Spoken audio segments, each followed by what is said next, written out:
Well, it's great to have you back right now. It was still good morning, Anambra. There's no gainsaying when we talk about education, and education is the key to any country's national development. And it was in this realization that the national policy on education was formulated. And that's welcoming you to this beautiful topic, technical education and national development. And we have guests right here in the studios to help us talk about this topic. We're talking about Nigerian batch SSA to Governor Obiano on basic education. You're welcome to the show. Thank you very much. Good morning. Good morning. And we also have Dr. Victoria Ifanacho, HOD, Federal College of Education, Technical, Umunze. You're welcome also to Good Morning, Anambra. Good morning. All right, we are talking about technical education and national development. I would like to start with you. When we say technical education, what does that imply? Well, technical education, when we talk about technical, it's what first comes to our mind is practical aspect of education. Something we do. In adult education, we call it functional education. When we say that something is functional, it means that that thing will help people to survive on their own, help them to develop themselves, the community, and the nation. And when we talk about this technical education, it's not only technical education objectives aims at developing individual practical knowledge. Equally, developing the desired attitude to work. Okay. And the habits that will help the person to work passionately, have a passion in his area of or field of education. Endeavor. All right. It will now help in developing the nation, because when individuals are developed, the nation will. All right, let me come to you, Honorable Nigeria. What's your take on technical education? How would you describe or define what technical education is? Well, I will, in the layman language, say that technical education is training the end users of the whole process of sciences. So you research about this, an engineer, the scientist research about this, an engineer design that with the science result, the research result, the designs. Then the polytechnic technicians fabricate and maintain the machine, while the technical college graduates uses it. So they research, the sciences research about the welding machine, an engineer design the welding machine, the polytechnic graduate, the technicians for the polytechnic fabricate and maintain the welding machine. But who uses it is the technical college graduates. Okay, brings me to my okay. Look at it. Look at some of the pictures. Well, brings me to my next question now, because we know right now in Nigeria, when we talk about education, everybody wants to go to school. Yeah, there are a lot of people who also doesn't want to go to school, who don't want to go to school. But when I talk about going to school, what is the difference between this technical education and one going to the university? You know, the polytechnics. What is the difference between this, people, Nigeria? Okay, like I explained before, if I go to technical colleges and got my NTC 1 to 3, which is the upper grade in technical college and graduate, I should be able to use some machines or implements to perform some certain skills. Do you understand? Then, if I go to Polytechnic, I should be able to fabricate those machines and maintain them. If I go to university engineering, I should be able to design what these people will fabricate and maintain. Okay. So, but the most important people along the chain of this production, of this learning, is the technical college graduates, because they will use whatever you are researching, whatever you are designing, whatever you are producing. So, all right. Okay, go ahead. All right, let me come to you, Doc. When you were making your initial submission, you said that technical education exposes students to various practical activities, and maybe at the end of the day, they become their own, they are self-employed and employers of labor. But then my question is, do you think we have enough technical institutions or schools in Nigeria that we accommodate the number of people that want to delve into this kind of education?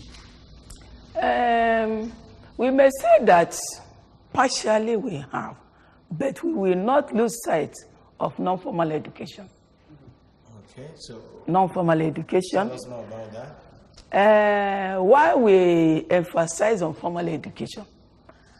Formal education deals with going to school, but non-formal education is every other activity or educational activity outside the classroom, like holiday lessons. We do emphasize that this formal education, whereby students normally go with regimented timetable, it doesn't give room enough time for practical education.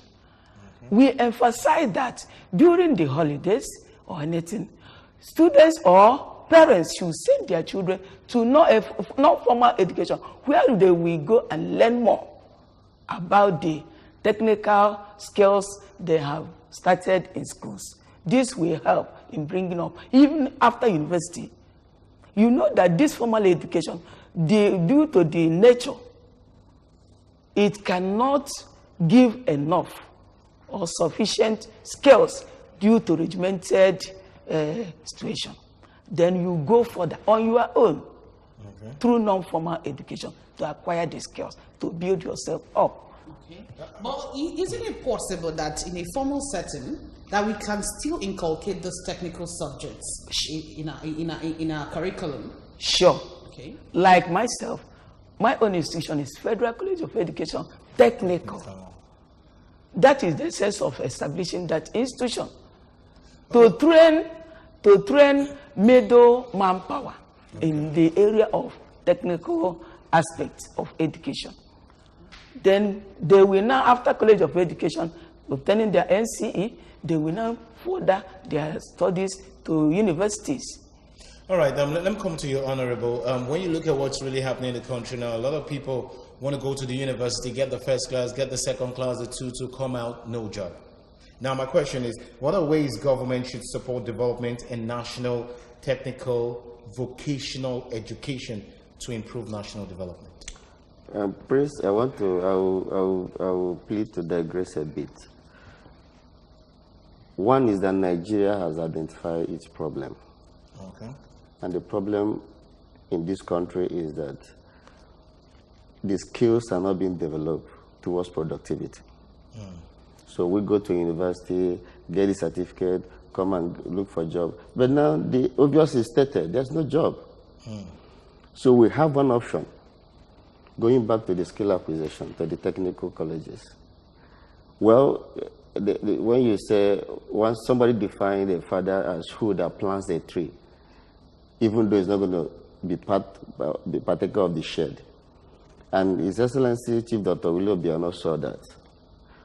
He inherited, we will have 11 technical colleges cut across Anambra State, 11 of them.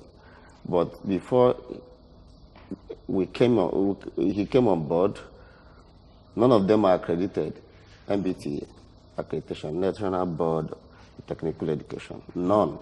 Just being run as a conventional secondary school. And you know, investment in education, when you look at the impact, it takes 15, 20 years to come, because you're going to train those kids to come out and start making their impact to the society. Do you understand? So people would now divided development of this technical education in 3 phases, or in 3 forms. We have infrastructure, we have teachers' welfare, and we have student welfare. The infrastructure is being aggressively, we have aggressive development of infrastructure in our technical colleges. As I speak to you, they are being fenced to ensure successful initiative. As I speak to you now, His Excellency has approved and work have started in building hostels across technical colleges to ensure that the students there are residents. As I speak to you, the machines in those technical colleges can beat most of the higher polytechnics institutions in some parts of this country. As I speak to you, we have 6 accredited technical colleges in Anambra State. Some have full, most majority of them have full accreditation. As I speak to you, the number of students that comes in, because His Excellency said that it's going to be free education for anybody that wants to go into technical education. So he knows. Don't forget, at a point in this country, we lost touch. When you say who will screen my house, who will do POP for my house, they say the Togolese guys are good. Because at a point, our kids that were supposed to help develop their skills, at a point, we want them to be doctors, to be medicine, we want them to get first class. So we lost that generation. Okay. As I speak to you, we don't even have enough manpower skill developed hands that can attend to some of our day-to-day. Now, this is great. If this is the way forward, what exactly is the government?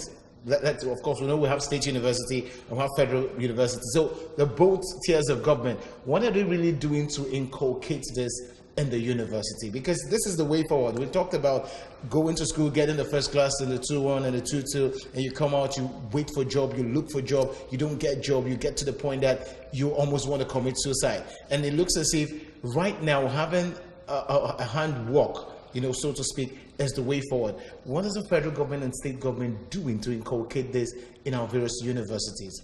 Now, before you answer that, at what stage should we introduce technical education to our students? Is it from the basic or secondary school or the tertiary higher institution, as he mentioned now? Well, we start from JSS1, okay, which is the upper basic. Let me say this. I come from technical college background. I studied finishing in GTC Kaduna. And when I entered the university, I made my first million in university because I have the skill to paint. 60% of the buildings in university, I painted it as a student. You see what that can do? The Honorable Commissioner for Education, Professor Kate Azuko-Manuel, in fact, the best hand to handle education as it is now. She ensured the implementation of trade subjects. It's a policy of National Council on Education. Trade subjects in all other conventional schools, secondary schools. So, if as Ugobike is, Ugobike must have a conventional trade subject, maybe animal husbandry or welding or whatever. There must be something you are giving to the students that can make them self-sufficient in case they don't want to further. Okay. So all the policies, I told you, we have wonderful policies in this country, just implementation. Yeah. All the policies of the MBTA and National Council on Education are wonderful. But how do we ensure it? Professor Kate Azuko-Manuel, the Honorable Commissioner for Basic Education, is very, very committed in ensuring we implement the policies. All right. At a certain level. Okay, so quickly, let's take this call. Hello, good morning. All right, so what do you feel the government, because let us be very sincere, it's the way forward. We cannot keep, now the JAM, the school are on strike, and very soon they actually probably call off the strike, students get back to school, you see thousands of people trooping into the university, and you're also graduating thousands of people out, and at the end of the day, it looks as if they're not making any headways. What do you think the state and federal government should start doing as regards to technical education in these universities? Just like my honorable said, you asked when to introduce this technical education. Left for me, it's supposed to be introduced at basic, because I could remember during our primary schools, there's something we call handwork period. in Anambra State, then there is one they call Mosaic also, Mosaic, where you teach pupils how to produce something. Some people learn how to construct some things. That time I learned how to knit. I know I produced handkerchief, even table mat, and many other things. But today, I think it's disappearing. Handwork and anything in the primary school is bring tissue, bring 1 cup of rice, bring 1 cup of beans, bring this one. Even broom, they buy it. But you know that this one is a starting point. From there, we go to secondary education, where you maybe the child may develop more interest in what he has learned than to higher institution. Then after this higher institution, the government, I think there was a time they introduced compulsory 1-year entrepreneurship in higher institutions. That after you are a final exam, you have to go in for entrepreneurship education. I think UNIZIC does that, but the entrepreneurship, during my time while I was in school, the entrepreneurship lecture or skills was still the normal thing we're doing with other courses. That's the irony of it now. That's the irony of it. Yeah. So where do we go from here? Because where we go, like now, I think this ABS, you establish this film academy. Yeah. It is not meant for the illiterate candidates. It is meant for the graduates, I think. That is the aspect of non-formal education I was talking about. No, it wasn't. It's not meant for the graduates. The film academy is an academy that teaches you. We're talking about technical because it has to do with broadcast journalism. We've got the camera. We've got makeup. But there is technicalities in those areas. A lot of them, most of them are not even in school yet. I mean, in school, not even. But they learn that technical aspect of it. Yes. That's what I'm saying. That all this out of school, we call it non-formal education. We have to go into it. Like our amiable governor, the visionary governor, he introduced all these youth empowerments. All these youth empowerments. He trained youths, both adults and youths, in agriculture and everything. And it is yielding positive results. You can witness that in this Anambra State, virtually all our agricultural products are being exported. From Ogo and every other thing. It is as a result of this technical education. Technical training and retraining. And retraining. Training and retraining. Okay. All right. Okay, Nigeria, we are rounding up because we really don't have time. What's kind of your final word? But then, before you give us the final word, how can we enhance this technical education in Nigeria to help us develop our country?